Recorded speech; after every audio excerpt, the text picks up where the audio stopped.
Good evening.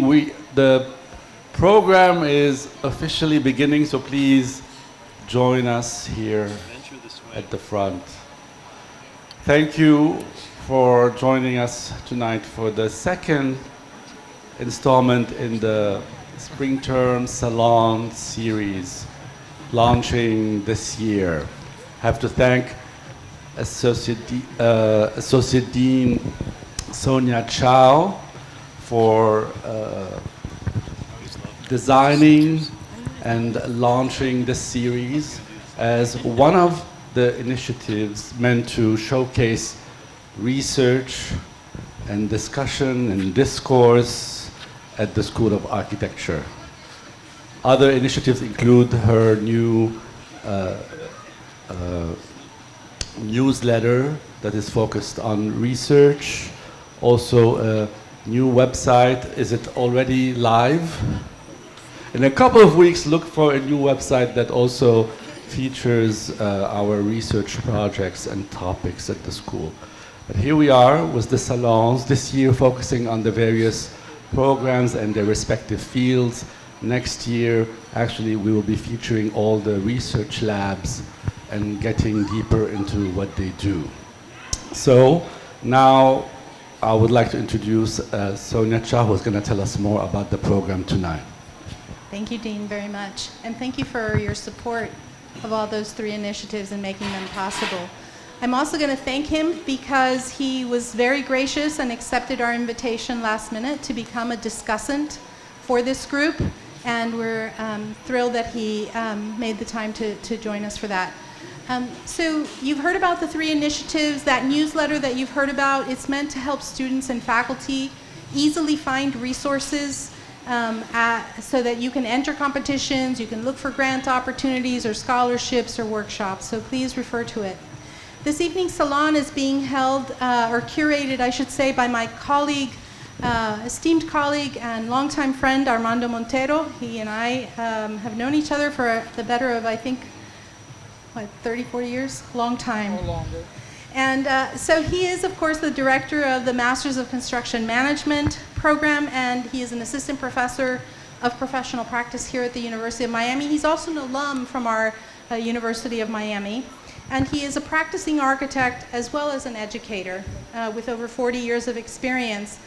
His practice and research in particular has focused on integrating the principles of design with construction tectonics, building systems, and technology to achieve synergistic approaches to the art of building.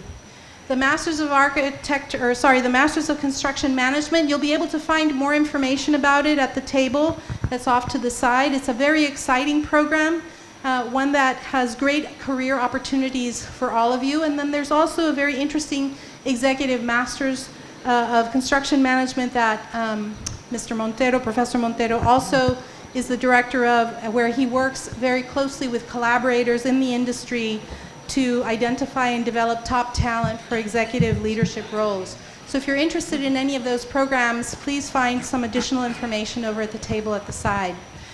The session this evening will be curated by Professor Montero. It will be no more than 30 minutes. That's intentional, because the idea is that afterwards, these distinguished panelists that you'll hear from will then come into the audience and have an opportunity to talk to you all firsthand about their own working experiences and answer any questions that you may have related to the field of construction management. So we really invite you to join us, ask questions at the end at the Q&A session, and then stay around so that you can have some conversations with our panelists as well. That said, Armando, thank you very much for hosting this evening. Please, we want to encourage you to come forward if you can. We promise everyone up here has used deodorant and has bathed, and so we don't want you to feel like you have to be all the way out there in the back. So feel free to come up to the front, and you can leave whenever you want. You know, just because you come up doesn't mean you have to stay if you can't, all right? So thank you for joining us. Thank you, Sonia. It's with great enthusiasm that we participate in this panel discussion today. There's never been a time in my life, and as Sonia said, I have been dealing with architecture and design for 40 years, that I feel more excited about than today for us, those of us who are in the construction industry. The construction industry is like this huge tsunami that's sitting offshore, and it's only a little ripple, bound for the shores, and it's going to hit. And when it hits, it's going to disrupt everything. We're that far behind. It's an industry right now that's plagued with a lot of problems. So in a certain sense, that's kind of scary, if you think about it. We have an incredible amount of waste in materials, waste in human resources, and at the same time, we have incredible needs in climate change, in resiliency and sustainability, in building more housing, et cetera, et cetera, et cetera. The typical kind of idea or process in construction is that it's segmented. Here in the United States, it's segmented into silos, right? So you as an architect, assuming that most of us are in architecture here, will not take responsibility for what a contractor is doing, and the contractor is not going to take responsibility for what the architect, and there's all this finger pointing back and forth, which hasn't benefited anybody and just adds to the overwhelming problem. By 2030, we're going to be so far in being able to provide housing needs and development needs that we can't do it with the current structure. So you see, well, what's the issue? I mean, I'm going to be an architect. I'm going to be designing. I'm going to do my watercolor drawings, and I'm going to present to a client. And some of you may. But some of you might want to take on the challenges that we face, because this is our industry. Think about it. You are a prime part of industry. And as I was telling one of the students earlier, architects have never been better prepared to do critical and creative thinking and solve the problems that we're facing in the future, right? So it's a point that we want to look at it in this discussion, and I hope that you listen attentively, and that you can participate. And with that, think about that tsunami, right? It's just a little ripple. Think about it coming on, and what might be happening. So with that, I'd love to introduce our panel. First, to my left here is Adam Dembler. Some of you may have had him in class. He teaches for us. He's the head of IT and technology at SBLM Architects. It's a national firm. I have a person that's very dear to our hearts, Iselle Hernandez, who has ID design, and she is, like many of you, graduated from the School of Architecture with a bachelor's. She then decided that wasn't enough. That's not all that you could contain for her, and so she decided to do a master's of real estate development. Ironically, she found that wasn't enough, and she thought, I want to do construction management. So she's now finishing her degree in construction management, and she has her own business doing design build projects and owner's rep for people.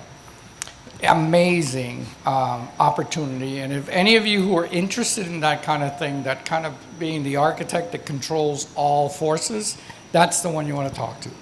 Then next to Iselle is Max Jarosz, and many of you know him. He's our director of fabrication at the School of Architecture.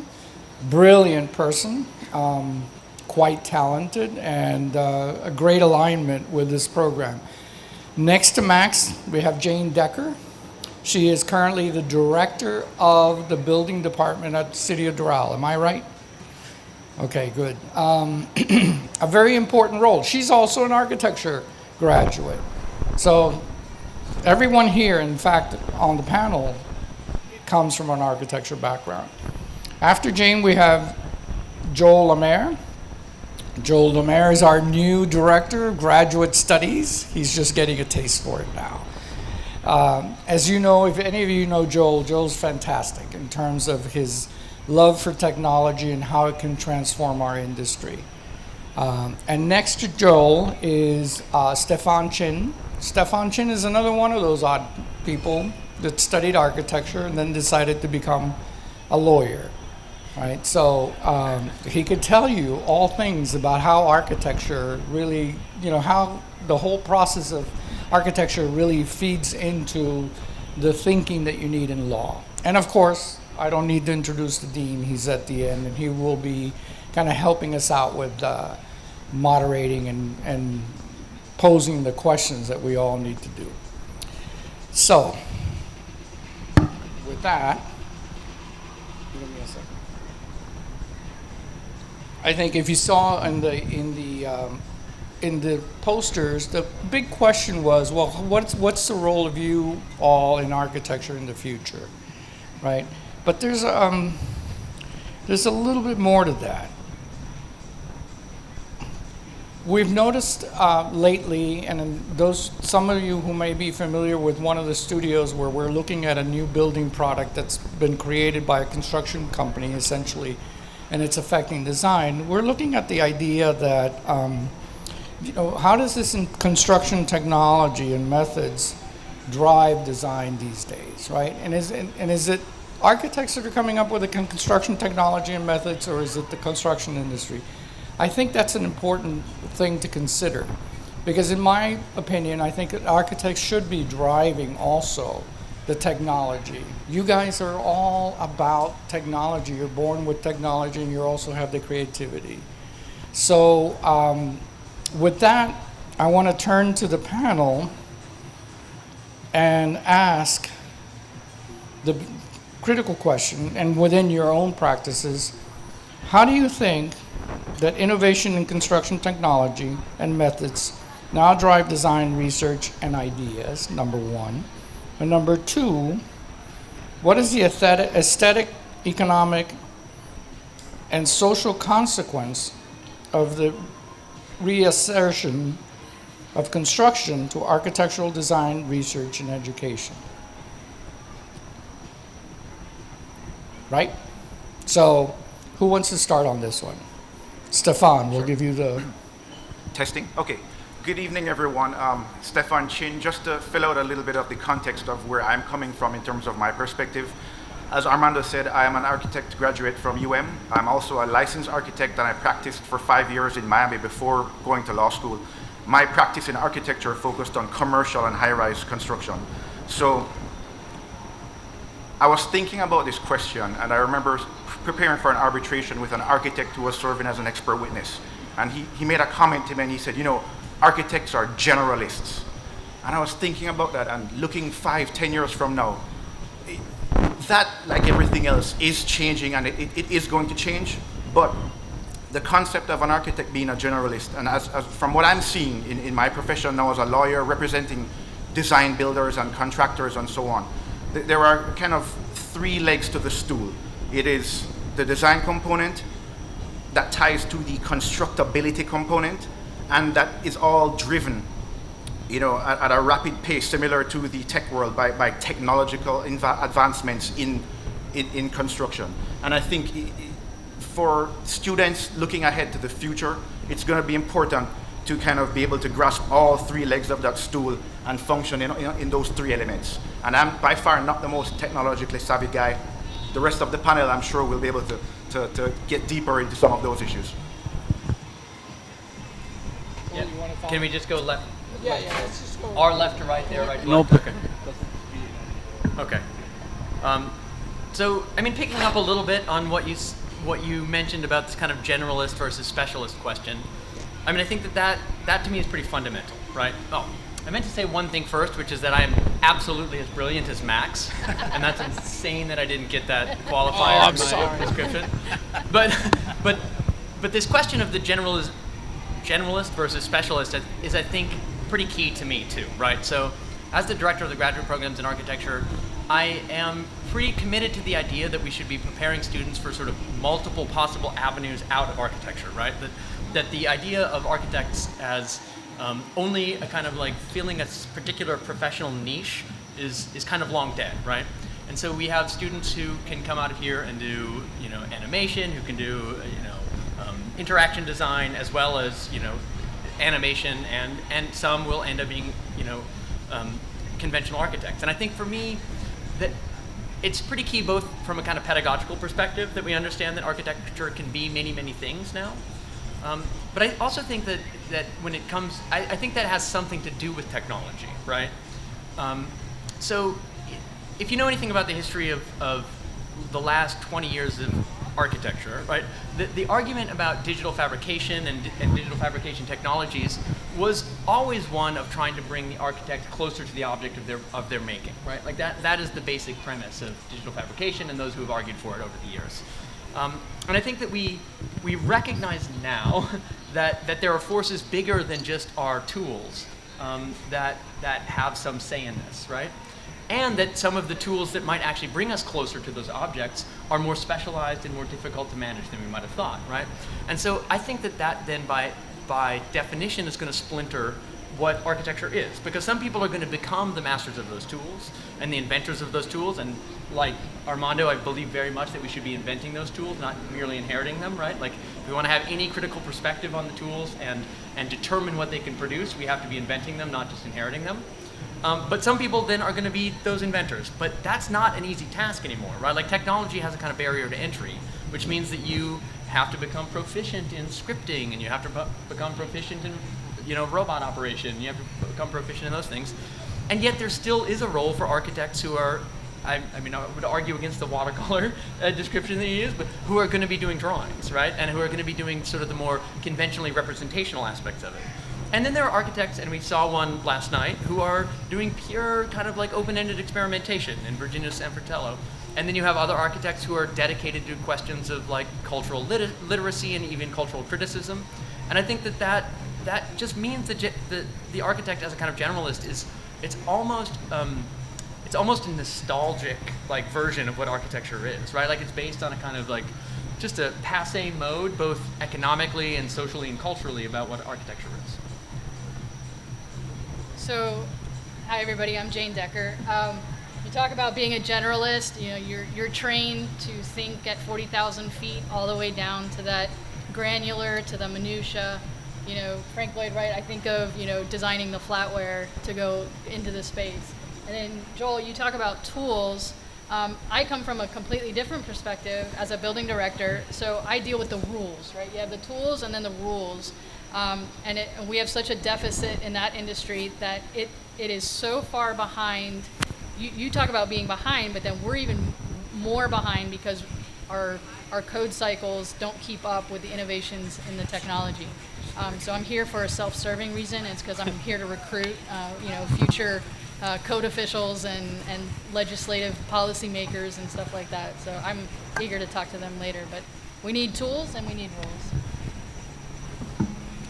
So I think talking about the tools as someone who manages the tools that we have on campus, this question of kind of generalist versus specialist I think is super critical. And in my capacity here, I'm finding that it's impossible to be a generalist just for the tools that we have existing here. And so I think very much it's going to move more towards this splintered future where you do have kind of specialists, you have architectural consultants, or you have people who are leaving the architecture industry to go work for contractors, companies, and start these new initiatives to work on it. So you've seen a kind of influx of architects into places who are doing robotics for fabrication in wood, for stone, for metal. So I think this is a very exciting time to be an architect because you might have come to school for one reason, but the hope is that you come here and really you'll see that right now the field is expanding and there's a lot of room to move around and find your niche there. I think we will always have some of these kind of generalist architects who have to kind of drive certain projects. But that being said, I think they're always going to end up working as we move into carbon fiber, CLT, other types of building. People are going to have to kind of bring on those specialists who have really dove into that, understand how those logistics work, the details of how it works at the factory level, this kind of move to design to fabrication, that they can really advise those architects who are overseeing the 40,000 view, how the whole project's coming together.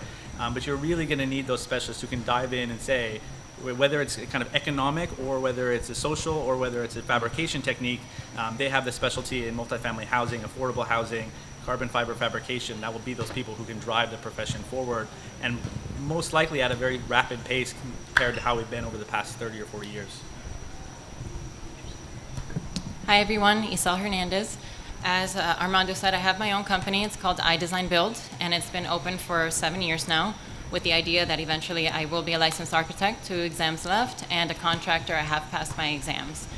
But the company really transformed, and it turned into a project management company. So I consider myself a problem solver. And everyone who works with me and around me, we are problem solvers. What's the task at hand, and how can we resolve it using our skills and our knowledge in architecture, in real estate development, and in construction? They all go hand in hand. It's very difficult for me to separate them.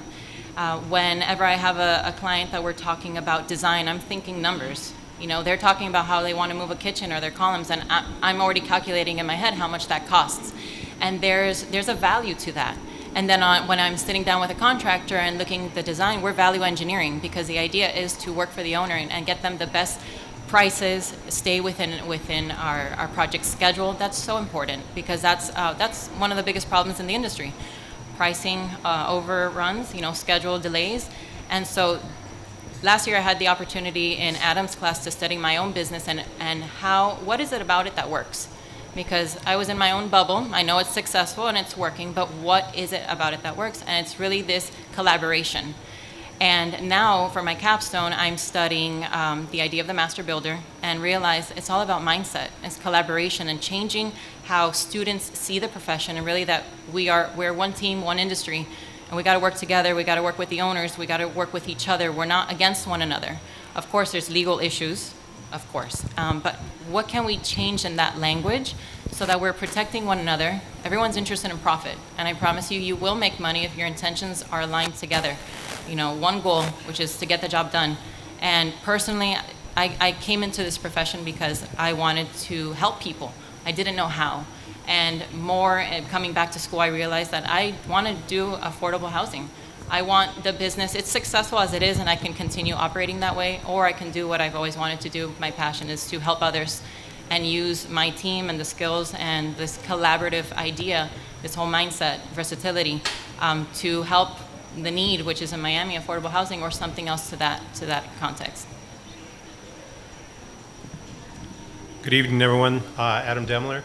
I come at it from a little different perspective. My background is in architecture and construction, but through all the different roles I've experienced through my career cycle so far, sustainability director, construction administration, business development, marketing, all these different things, the common thread I always saw through it is people's ability to understand and apply technology to whatever they're doing. Okay? So those of you that take my class or have heard me maybe talk about it, I always do take that view of all the way up from, let's say, low Earth orbit, all the way down into the minutia. Okay, just as was mentioned earlier by some of the other panelists. And it's very important not to only have a generalist understanding, but I don't see at any point in history where you've had an opportunity to go after so much. Okay, you have so many resources, so many opportunities in front of you to explore creative avenues, to explore new business models, etc. So one thing I would encourage you all to do, okay, is not only to be the generalist, but to find those pieces as a specialist and understand how all the parts relate to the whole through the building life cycle. And by building life cycle, I don't just mean design, okay? And I don't just mean construction. There's also the owner and operator side. Okay, I often call it the AECO2. Okay, architecture, engineering, construction, owner, operating. So you should always be aware of that, because you guys have enormous opportunities. And I've had the privilege to work with some of the people here. I co-taught and actually learned a lot from Max. Iselle was one of my students, and I helped her with her business to get a different perspective, okay, on things. But you guys just have an absolutely incredible opportunity. Take full advantage of it. When I was here doing technology, I didn't have this kind of support. Okay, I'll just say that. Okay, so it was hard. It was hard, but I kind of made it through my own path. But now you guys have all the support, all these tools, all these resources. Get after it. Just get after it. And have that entrepreneurial mindset. So what I'm hearing here is that it's not so much about being a generalist, architects as generalists, but bringing architecture in closer proximity to the related fields, so that to be able to collaborate more, intimately with builders, construction industry, fabricators, etc. And what's enabling this, I think, is many of you refer to this, is the technology. Basically, very often we are all working in the same digital environment, same platforms, BIM, etc. This is what actually enabling this kind of cross-disciplinary, intense collaboration. So, but Armando, if you remember, when we proposed the construction management program, we said we wanted to bring it to the school. Actually, there was opposition because there was a sense that it would be diluting what is the core kind of preoccupation of the school, which is design. So, like, do you remember, like So I wonder what you think about this. Also, especially given what you just said about how construction may be actually driving innovation and actually getting closer, more attentive to what's going on in construction. You mentioned the studio using this Renko product. Actually is very much one way to fuel design innovation at the school. Yeah, I mean, I think I'm not terribly surprised that some people would have been advocating for design in opposition to construction, but not to get too like Hegelian, these things seem very dialectical to me, right? Like you cannot actually imagine that construction technology would change without the demands of design imposing its like sort of new ideas and its new demands and its criticisms and its like forms and all of the kinds of things design can do. But you also can't imagine design doing those things meaningfully without construction and the facts of construction somehow delimiting what is possible, right? And so it seems anti-dialectical to imagine that you can have one of those things as a progressive enterprise without the other one kind of constantly in tow. I think that it goes back to some terms that have come up already several times about like the master builder, right? The master builder as a kind of conceit, well, first, it is one in which, that sort of the generalist somehow is the resolution of the dialectic, that they are actually both the designer and also the master of its production simultaneously. But that obviously, that works only in such niche circumstances, right? That we're definitely not in a world where those things are resolved. We have massive industries about design, or massive groups about design, and we have massive groups about construction and the operation of construction. And so it seems to me that the only intelligent way to imagine architecture is something which is constantly in dialogue, and occasionally in conflict with, but in a productive way, right? Like that's the point of dialectic, is that these things, they work against each other, and the friction that they produce with one another produces progress, right? So the answer is not that one drives the other, but that they drive each other simultaneously. Correct. And to that point, when we refer to as the master builder, in my opinion, and I've used that term a lot in the development of this program, because when the dean asked me to create this program, coming from the design side, I said, I don't want to do this. And then I really thought about us as a group, as an architecture community, and the need to take back some of that, right? To come back into the circle. Because if you think about it, the architect is now kind of at the bottom of the heap, right? They're the least recognized. The owners don't always respect them. Clients, the contractors the same. And it's through no fault of anybody but us, because we haven't really focused on these techniques, and we haven't really focused on at least a broad understanding of construction, right? So when I look at the master builder as a term, Joel, I look at it in a different way. I look at it as what Iselle is doing. I look at it as a collaboration, as a learning to, there's this thing called the master builder, but it's not one person. It is now a group, because it's going to take a group. Remember the old quote, it takes a village to raise a child. Well, it takes a master builder to do a building. I mean, whatever. But it's not one person. However, I think it's so important to inform design with some understanding of how it's going to get built. I mean, over the past 20 or so years or more, it's the attitude in design schools have been, well, we'll design it and we'll let someone else figure it out. And that has proven to be somewhat of a disaster because, for many reasons actually, and one of them is the way we set up our industry. We're kind of segmented in silos. We have an engineer who works on something, we have an architect who's responsible for form and space, and we have a contractor that's going to be building this thing. And they're not talking to each other. They're adversaries. They're fighting against each other. They're all staking, their ground because of probably, Stefan, because of risk, right? I mean, that controls everything. They don't want to get sued. So, and by the way, isn't that one of the big topics, Adam or Joel or Max, about in architecture, like who owns the BIM model and, how do we go forth on this? So these are all areas that are amazingly opportunities. They're opportunities to rethink this whole thing and how you go through school and how you learn. I was speaking not too long, actually this last week at one of the professional organizations, and they asked me to talk about this. And I was going to tell them a Brunelleschi story, and I ended up not doing that. But I was going to make the point that all great innovations throughout the history has been, of architecture has been because of these design challenges, right? All the way back to the pyramids. How in the hell did they build that?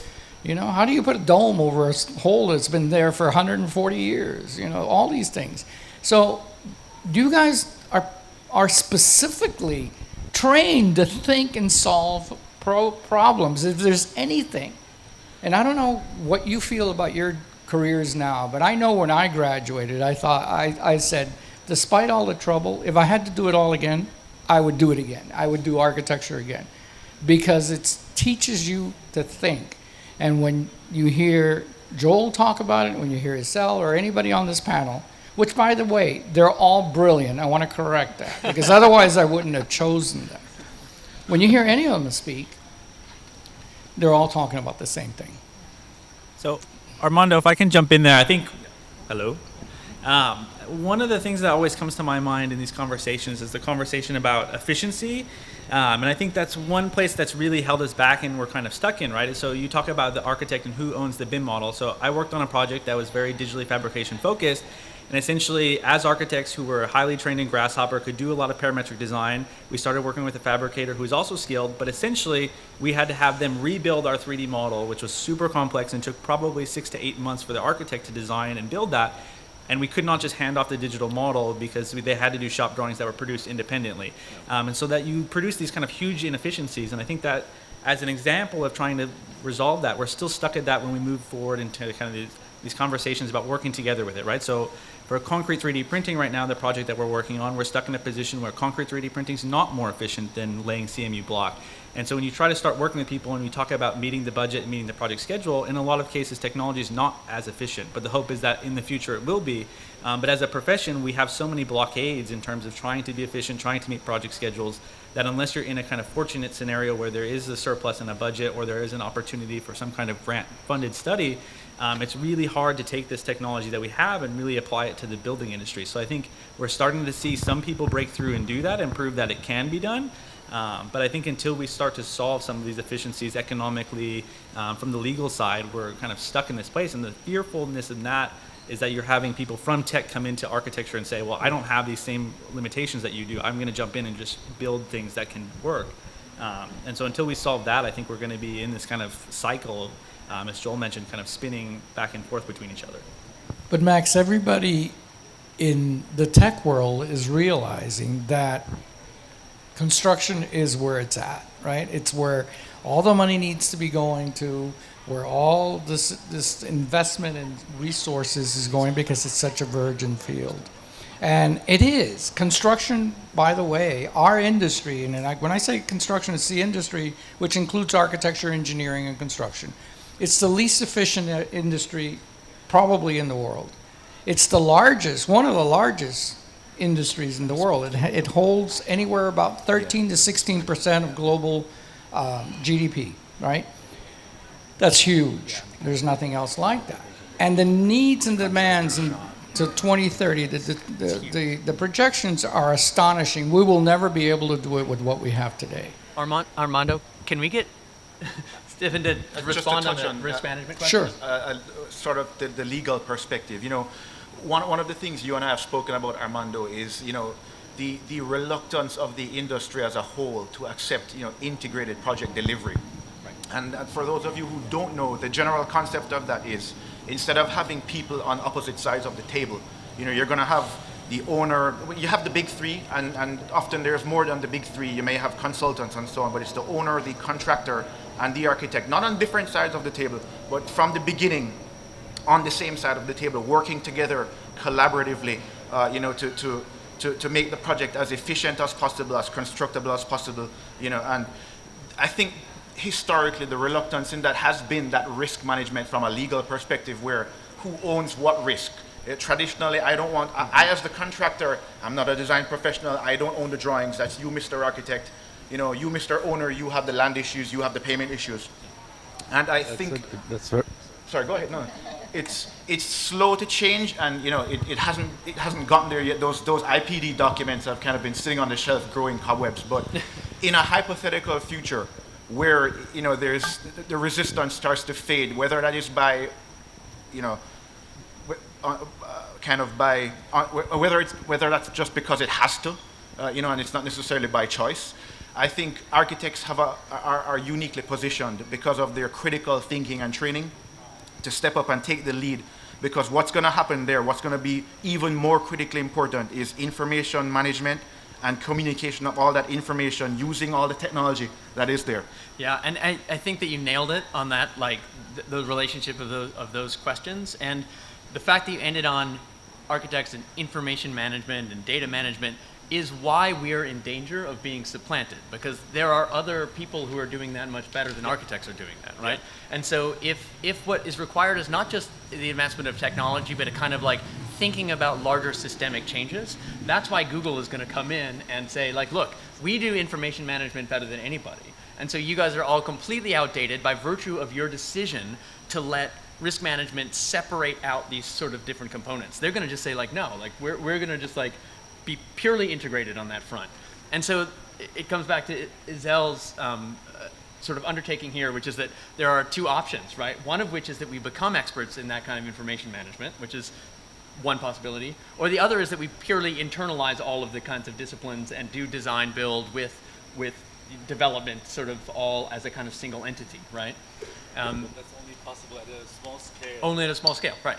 And that's why the information management route ends up being the one that is probably the most promising to preserve, you know, whatever it is that we're passionate about, for me, design questions, right? I have to totally agree with that, because what I see on a day-to-day basis with the architects in practice, especially like in New York City, one of the biggest challenges, both on the construction side, whether it's for a public entity or whether it's for a private client, is the information management.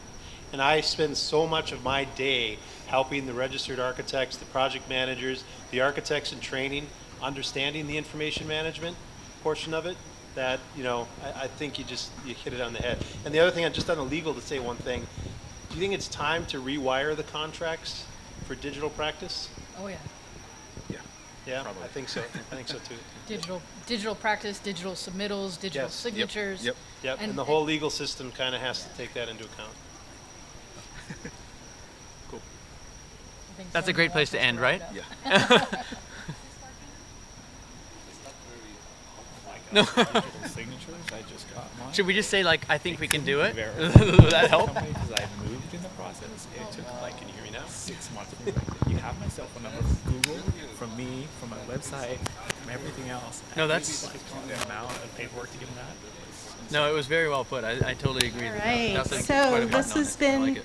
excellent conversation, some wonderful points just brought up by Stefan, great, beautiful presentation by Iselle, and thank you, Ms. Decker, for joining us. Thank you all, actually, really wonderful conversation here. Joel, thanks for rounding out the conversation, and again, Dean El-Khoury and Armando for putting this together.